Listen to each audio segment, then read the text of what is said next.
want you all to think of something today. You're going to use your imagination a little bit. First, how many of you all have been mudding before? Like mudding in a truck or anything?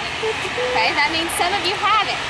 Okay, I want you all to imagine that you're going to have to clean that muddy truck after it has got dried mud all over it. Okay, there's going to be 3 simple steps that you're going to need to do with that. First, you're going to need to get that thick, caked mud off of there. Second, you're going to need to do a simple wash.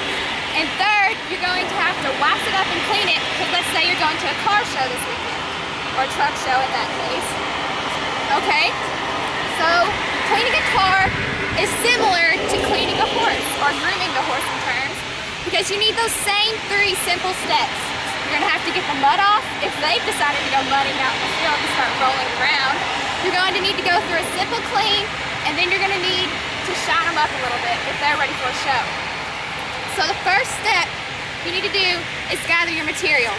I brought my tack box here today that I had made for me, and the tools inside include a stiff brush with stiff bristles to get the dirt off, a curry comb, which is you use it first to get the thick mud off and it gets all of the clumps out, and then you go over with the stiff bristle brush. You need a comb, of course, just like you use a comb for any of your hair. You get the mane untangled in the tail. You need a hoof pick because, of course, they're hooves. You need to make sure you clean out the frog and everything good with this hoof pick here, and then you can brush it out as well. Next, this is also another mane brush. It's a detangling brush. It helps pretty good to get the tangles out. And then this is just another simple, kind of a curry comb. Some people call it a rubber hand comb. And you use it again to get the thick mud off before you go through back with the brushes. And also, you'll need a towel to go over and make sure you get all of the remaining dust off and give them a good shine afterwards. Okay, so first, our cute little demonstration pony here that I'm going to groom. First, you take the curry comb, which is this one here, thread handled, and as you can see, it gets a lot of the dirt out. First, you're going to want to go in the opposite direction, starting behind the ears to get the dirt off. The thick mud will come off after that. And you go starting behind the ears, you go down. You might not want to use this on the legs as much except for on the top, because it can harm your legs where it's really sensitive skin down there. And you go back over the back, avoiding the backbone. You don't want to cause injury to the backbone. And all the way down from the rump, and you need to make sure you get under the stomach as well, because that's where a lot of the mud and water after they've been in goes under, and it can cause infections underneath. Next, you're going to want to go over with the stiff bristle brush. And I have 2 kinds of these. This one is also another kind that has a handle on it. It's a little bit easier. Some people prefer it. I prefer this one though. And you sweep, short sweeps to get the remaining dust off. And you can see that his fur kind of smooths out. Go over the whole body, once again starting behind the ears. And on the face, some horses are really sensitive on their faces and they don't like to be touched or any objects coming towards them. So I use just this simple brush, and I kind of brush the forehead just down and down the length of the nose and on the cheeks on the side, but I avoid getting around the eyes too much so it doesn't cause injury to the eye. And after that, I like to pick the hooves next. So, of course, pick up his hoof, and inside there will be a triangular shape called the frog. You want to go right down that line on either side and make sure you get everything out. And after you see like you have everything out, you brush it out. And it looks pretty clean underneath. Of course, that's not a real horse's hoof. If I knew we were outside and I couldn't have got my own horse, I would have shown you all that. And after that, you go to the mane, the tail. This horse has an actual mane and tail. On the tail, you want to make sure you start from the bottom. I'm trying to get rid of what you can see.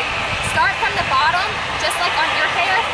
When you're brushing your hair, it's really hard to go from the top down because it just makes more and more tangles. So you start from the bottom, and you gradually work your way up. And eventually, it'll be easy where you can brush right through it. The same thing on the mane. Start from the bottom, and you work your way up. And eventually, it's nice and smooth and shiny.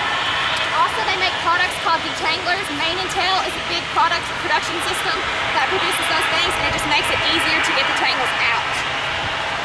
And then last, my towel here, miniature towel for miniature horses. You just wipe them down to make sure there's no remaining dust and all of that is removed. make sure you go underneath, under all of your legs and underneath the stomach and around the hind legs as well. And of course you can wipe down the face, and that just gives them that extra shiny touch. And it makes sure that they look good for whenever they go to a show, race, or just pleasure riding, whatever you need to go, wherever you're going to. Okay, so relating that back to the car. So you know you have all had to wash the car. It's just like you had to get the mud off, which was the first thing that we did. And then second, you had to give a simple clean, which was the grooming, the brushing, using the different brushes like you would use the sponges to get the car off. And last, you went over and you waxed your car. Just like we simply took the towel and cleaned the horse up, gave it that shiny touch. Is there anybody who has any questions about what they needed to do? Or some people I know prefer it differently. Is there any way that you prefer to do it over? I think you work with horses. Is there anything else you prefer to do? No, I think the same way. Yeah. And there are also, some people decide to use different tools.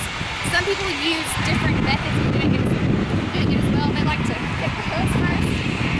Also, another good thing that you can do while looking at the horses, it's a good time to look for physical misperfections.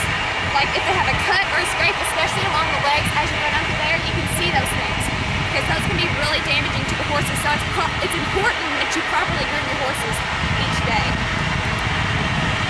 Good job.